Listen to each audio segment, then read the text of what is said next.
আমি ময়দান করে জঙ্গল লাগাই দিছে না কোনোদিন কালে খাইছে জঙ্গল লাগিয়া লাগিছে সব পরিষ্কার করে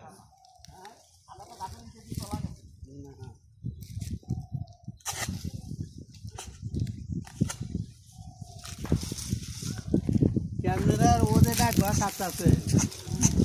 ডাকরি কাটতে দিলে ওগার কিটা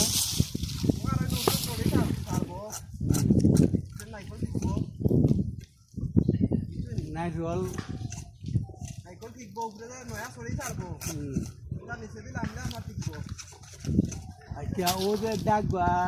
যে না আছে এইদিকে কিনি ছায়া দিতে হয় না মনে করুন যেভাবে আছে এইভাবে রাখলে হইব কিছু নিচে দেওয়া লাগে নিচে দিলে আপনার কিছু ইট বাঁধে দিলে ভালো হইব না ইট লাগতো না ছোটাগুলা থাকলে হ্যাঁ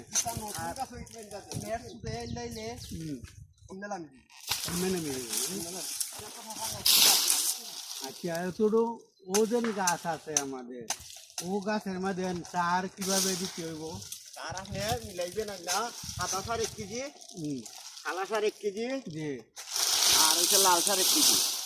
আর লবণ দিবেন আপনি আধা কেজি প্রতি গাছে হ্যাঁ স্প্রে করিয়া আপনি গাঁথা 3টা কুটবা চতুর্দিকে যদি আপনি গাঁথা কুটো জ্বর কাটি দিব 3টা গাঁথা কুটবা 3টা গাঁথা কুট দিয়া আপনি গাঁথা দিয়ে আবার মাটি দিয়ে ডাকিয়া দিলেই বাবা এই হইল আপনার ফর্মুলা বুঝছেন আচ্ছা ঠিক আছে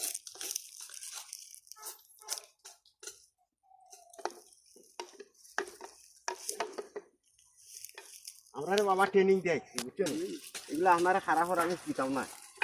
আমরা 2 থেকে 250 গাছ আমরাও তো কম দিতাম সন্ধ্যা দেওয়া কাজে লাগে গোয়াইন গাছ একটা